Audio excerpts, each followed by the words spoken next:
Hello everyone, welcome to the new video from StudyBuzz और मैं हूं अनुभव गुप्ता। सर, आज की वीडियो उन बच्चों के लिए होने वाली है जो एमबीए एग्जाम्स के लिए प्रिपेयर कर रहे हैं और रीडिंग कॉम्प्रिहेंशंस को लेकर परेशान हैं। तो यानी कि आप कोई भी एमबीए एग्जाम के लिए प्रिपेयर कर रहे हो, चाहे कैट के लिए, जैट के लिए, एनमैट के लिए या आईएफटी के लिए, कोई भी अगर आप एग्जाम के लिए प्रिपेयर कर रहे हो तो उसमें रीडिंग कॉम्प्रिहेंशंस एक बहुत बड़ा पार्ट होते हैं वर्बल एबिलिटी के अंदर।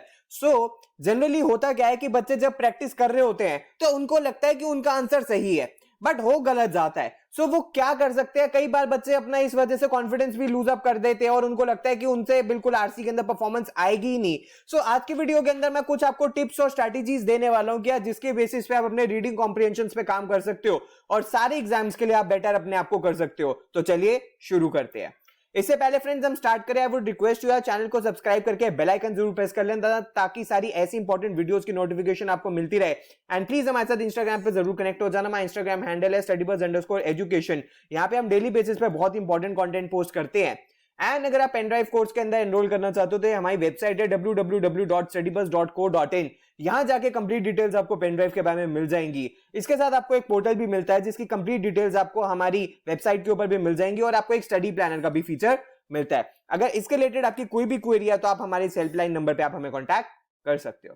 अगर फ्रेंड्स मैं बात करूं सबसे पहले रीडिंग कॉम्प्रिहेंशंस के बारे में, तो रीडिंग कॉम्प्रिहेंशंस चाहे आप कैट का पेपर उठा के देख लो, चाहे जैट का पेपर उठा के देख लो, चाहे आप आईएफटी का पेपर ले लो, चाहे आप एनमैट का ले लो या कोई भी और एग्जाम ले लो, सबके अंदर एक major chunk of questions reading comprehensions के अंदर आते हैं। तो रीडिंग कॉम्प्रिहेंशंस के अंदर एक्चुअली हमें क्या करना होता है, सबसे पहले तो हमें स्पीड रीडिंग करनी होती है without losing attention and focus. ज्यादातर बच्चे तो यहीं पे परेशान हो जाते हैं कि सर बिना अटेंशन और फोकस करे हम लूज कैसे करें, लूज करे बिना हम स्पीड रीडिंग करें कैसे। उसके बाद क्विक एनालिसिस करना होता है और आपको राइट आंसर पे आया होता है without going back to the passage and reading it again and again. दोबारा पढ़ने का टाइम नहीं है यार, हमारे पास 6 to 7 to 8 मिनट्स मैक्सिमम हमारे पास टाइम होता है किसी भी रीडिंग कॉम्प्रिहेंशन को सॉल्व करने का, और हम जनरली ट्विस्टेड ऑप्शंस के अंदर कंफ्यूज हो जाते हैं। इसके अलावा बहुत सारे डाइवर्स सोर्सेज पे हमें रीडिंग करनी होती है, तो जो बच्चे करते हैं उनकी डेफिनेटली आरसीज के अंदर अच्छी परफॉर्मेंस आती है। यानी कि अगर आप टेक्स्ट, आर्टिकल्स, जर्नल्स, अलग अलग सोर्सेज से मैगजीन्स, न्यूज़पेपर पढ़ रहे हो तो डेफिनेटली एडिटोरियल्स अगर आप पढ़ रहे हो तो आपको एक बहुत अच्छी परफॉर्मेंस, अपनी एक नॉलेज बेस बहुत अच्छी बड़ी होती है दिखेगी आपको। इसके अलावा और चैलेंजिंग इसलिए हो जाता है because high volume of content पढ़ना होता है आपको लिमिटेड टाइम के अंदर और थकना नहीं होता। अगर आप थक गए तो जेन्युइनली आपकी परफॉर्मेंस नहीं आएगी। अपने आपको कैरी फॉरवर्ड करते जाना है, अपने आपको पुश करना है, बिकॉज वर्बल के बाद आपको एलआरडीआई भी करना है, आपको क्वांट भी करना है, तो जेन्युइनली आपको थकना नहीं है। इसके अलावा क्विक लॉजिकल थिंकिंग बाकी सारी चीजों के लिए भी आपको चाहिए होती है। अब फ्रेंड्स सबसे पहले एक जो क्वेश्चन बच्चों के माइंड के अंदर आता है कि सर अगर हम अपनी स्पीड बढ़ाते हैं तो हमारी एक्यूरेसी खराब हो जाती है, और अगर हम अपनी एक्यूरेसी के ऊपर फोकस करते हैं तो स्पीड तो बिल्कुल कहीं रहती ही नहीं है। तो मैं आपको एक जनरली एक चीज बताना चाहता हूं कि अगर आप अभी इनिशियल मंथ्स के अपनी प्रिपरेशन के अंदर हो, अभी टाइम बचा है मान लीजिए आपके पेपर के अंदर, तो इनिशियली पहले 2 महीने आपको एक्यूरेसी के ऊपर फोकस करना चाहिए। बिकॉज एक्यूरेसी के ऊपर जब आप फोकस करोगे तो आपको पैसेज और थॉरली समझ आने लग जाएगा। अगर आप इनिशियली स्पीड के ऊपर फोकस करोगे तो हो सकता है शायद आपकी एक्यूरेसी ना आए, क्योंकि running after speed will not increase accuracy, but अगर अच्छी एक्यूरेसी बन जाती है तो स्पीड इंप्रूव करी जाती है। तो प्लीज पहले इनिशियली कुछ टाइम के लिए अपनी स्पीड को साइड में रख के फोकस करो कि आप कैसे अपनी एक्यूरेसी को बढ़ा सकते हो। उसके बाद धीरे धीरे आप अपनी स्पीड को बढ़ाना। नेक्स्ट है फ्रेंड्स, जब भी आपको ऐसा लगे कि यार ये क्वेश्चन में आप फंस रहे हो या ये क्वेश्चन कॉम्प्लिकेटेड है, तो उसके अंदर आप क्या कर सकते हो कि जो भी ऑप्शंस होते हैं, जो भी आपको लग रहा है कि यार अलग अलग ऑप्शंस है, उसको आप इन रॉन्ग ऑप्शंस के अंदर क्लासिफाई कर सकते हो। ये हर क्वेश्चन के अंदर नहीं करना, ये उनके अंदर आप कर सकते हो जहां पे आप फंस रहे हो या जो कॉम्प्लिकेटेड है, बिकॉज हर एक क्वेश्चन में हम करने लगेंगे तो हमारा टाइम वेस्ट हो जाएगा। बट अगर हम कॉम्प्लिकेटेड क्वेश्चंस में करेंगे तो हमारी वहां एक्यूरेसी बढ़ जाएगी। फॉर एग्जांपल आप ऑप्शंस को क्लासिफाई कर सकते हो कि यार आप आउट ऑफ स्कोप है, यानी कि आउट ऑफ स्कोप ऑप्शन क्या होता है कि अनवारंटेड, जो चीज के बारे में पैसेज के अंदर कोई बात ही नहीं करी हुई उसको कहीं से लेके आ रहे तो वो तो करेक्ट आंसर हो ही नहीं सकता। डायरेक्ट कॉन्ट्रडिक्शन है, यानी कि पैसेज के अंदर बिल्कुल इसका एग्जैक्ट ऑपोजिट बताया हुआ है, तो ये भी आंसर नहीं हो सकता। सबसे कॉमन बच्चे फंस जाते हैं मिक्सअप के अंदर। मिक्सअप के अंदर क्या होता है कि स्क्रैम्बल करके आपको दिया होता है, यानी कि एक खिचड़ी सी बना के दी होती है जो कंटेंट का पैसेज होता है। तो जो बच्चे लैंग्वेज मैच करके आंसर पे पहुंचने की कोशिश करते हैं विदाउट अंडरस्टैंडिंग द मीनिंग, वो हमेशा इस ट्रैप में फंस जाते हैं और उनका आंसर गलत हो जाता है। तो आपको लैंग्वेज मैच नहीं करनी है, आपको मीनिंग मैच करना है, उससे मिक्सअप पे बचना है। फिर 1 वर्ड या 2 वर्ड रॉन्ग, इसमें क्या हो जाता है कि पूरा ऑप्शन सही होता है बट 1 या 2 वर्ड ऐसे होते हैं जिसको जस्टिफाई नहीं किया जा सकता, तो इसलिए वो गलत हो जाता है। And last but not the least true but irrelevant, कि ऑप्शन जो दिया हुआ है वो ट्रू है, आपको लगता है हाँ यार ये तो ट्रू है, यही सही आंसर होगा, but it does not answer the question given. यहां पे आपको बच के चलना है। तो करेक्ट आंसर सिर्फ वो ही होगा जिसका आप एक एक वर्ड जस्टिफाई कर सकते हो, वो ही करेक्ट आंसर होगा। अगर आपने लैंग्वेज मैच करने की कोशिश करी तो गलती होने के चांसेस हमेशा ज्यादा रहेंगे। उसके बाद फ्रेंड्स नेक्स्ट है इन्फ्रेंस बेस्ड क्वेश्चंस के लिए। बहुत सारे बच्चे ऐसे होते हैं कि सर हमें इन्फ्रेंस बेस्ड क्वेश्चन समझ नहीं आ रहे, हमें इन्फ्रेंस बेस्ड के अंदर क्लैरिटी नहीं हो रही। तो इस चीज के अंदर आपको क्या करनी है, आपको क्रिटिकल रीजनिंग प्रैक्टिस करनी है। तो क्रिटिकल रीजनिंग के बहुत सारे एक्चुअली हमारे पास टॉपिक्स होते हैं, बट कुछ मेन अगर आप बेसिक सी क्रिटिकल रीजनिंग भी कर रहे हो या इन्फ्रेंस बेस्ड क्वेश्चंस भी कर रहे हो, which of the following can be inferred, अगर इतनी भी आप क्रिटिकल रीजनिंग के अगर आप कुछ 50 से 100 क्वेश्चंस प्रैक्टिस कर लेते हो तो उसके बाद आपकी ऑटोमेटिकली आरसीज के अंदर इन्फ्रेंस बेस्ड क्वेश्चंस के अंदर आपकी एक्यूरेसी आनी शुरू हो जाएगी। अब देखो यार ये पूरा प्रोसेस है, ये ऐसा नहीं है कि हम 10 क्वेश्चन करें और हम इंप्रूव हो जाएंगे। जब तक हम अपनी ये स्किल नहीं इंप्रूव कर लेंगे क्रिटिकल रीजनिंग की, तब तक हो सकता है कि हमारे इन्फ्रेंस बेस्ड क्वेश्चंस के अंदर परफॉर्मेंस ना आए। ये ट्राइड एंड टेस्टेड है, अगर आपने क्रिटिकल रीजनिंग स्ट्रॉन्ग कर ली तो डेफिनेटली इन्फ्रेंस बेस्ड क्वेश्चंस भी आपके सही होने शुरू हो जाएंगे।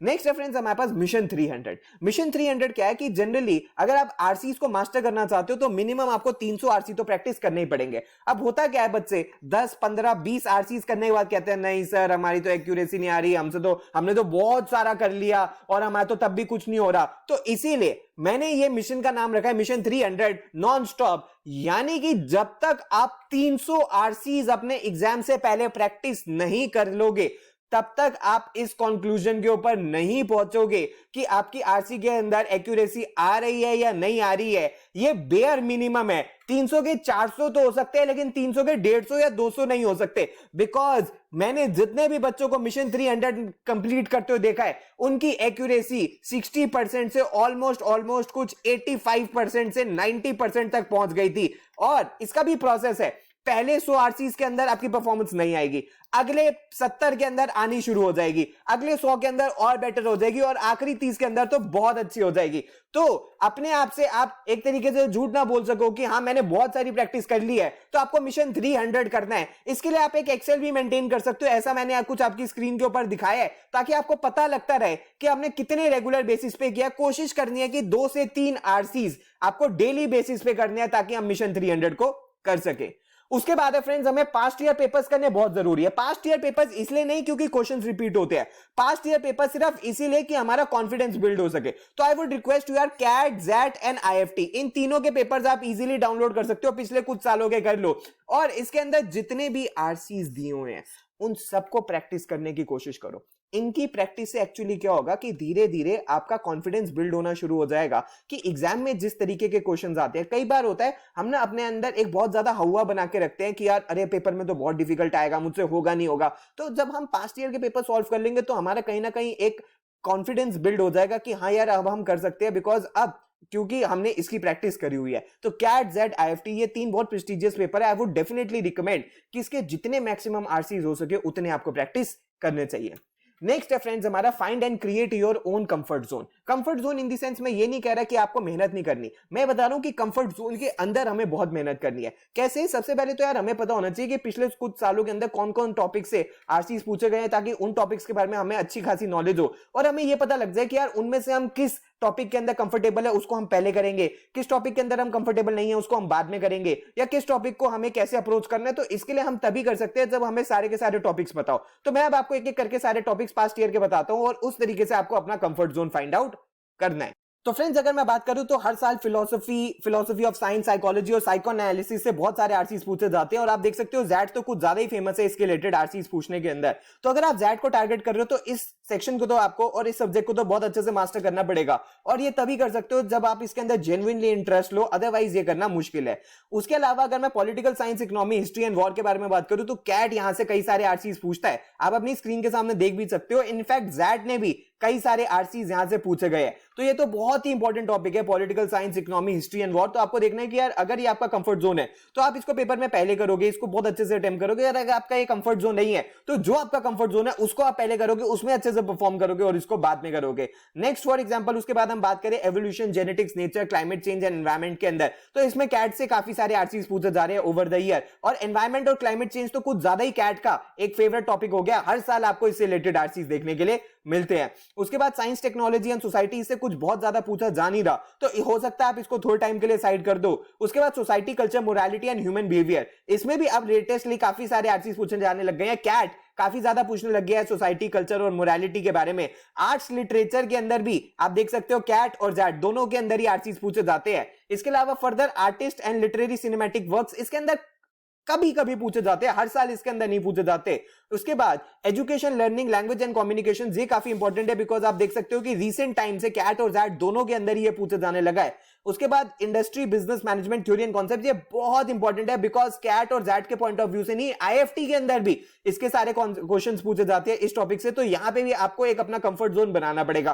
कंफर्ट जोन कैसे बनेगा? जब आप यहां से बहुत सारे आरसीज प्रैक्टिस कर लोगे या बहुत सारे आर्टिकल्स पढ़ लोगे। इसके अलावा कोई और तरीका नहीं है अपनी कंफर्ट जोन बनाने का। इसके अलावा foreign trade, specific industry trends and case studies, यहां से तो प्योरली आईएफटी के अंदर आरसीज पूछे जाते हैं। और जनरल ये बाकी मिसलेनियस टॉपिक्स है जिसके अंदर किसी भी तरीके के एक जनरल या मिसलेनियस तरीके के टॉपिक्स पूछे जा सकते हैं। तो फ्रेंड्स, एक बार हमारा जब कंफर्ट जोन बिल्ड हो जाएगा तो हमारा कॉन्फिडेंस भी बिल्ड हो जाएगा, हमारी एक्यूरेसी भी आनी शुरू हो जाएगी। और मैं फिर आपको दोबारा रिपीट करना चाहता हूं, वर्बल एक प्रोसेस है। इस प्रोसेस को अगर आपने नहीं किया तो आप अपनी डेस्टिनेशन के ऊपर नहीं पहुंच पाओगे। ये ऐसी चीज नहीं है जो आप इसको 2 दिन में 4 दिन में कर सको, नहीं, इसके ऊपर आपको कुछ महीनों तक बहुत डीपली काम करना पड़ेगा, तो शायद आप अपने डेस्टिनेशन के ऊपर जरूर पहुंच जाओगे। तो फ्रेंड्स, ये थी कुछ बहुत इंपॉर्टेंट टिप्स जिसके बेसिस पे आप अपनी आरसी के अंदर एक्यूरेसी बढ़ा सकते हो। वीडियो पसंद आई हो तो लाइक जरूर करना, अपने सारे फ्रेंड्स के साथ जरूर शेयर करना एंड प्लीज हमारे साथ इंस्टाग्राम पे जरूर कनेक्ट हो जाना। ये हमारी वेबसाइट है, अगर आप पेनड्राइव कोर्स में एनरोल करना चाहते हो, और अगर आपकी कोई क्वेरी है तो आप हमें व्हाट्सएप या ईमेल भी कर सकते हो। So thanks a lot friends, all the best, God bless you.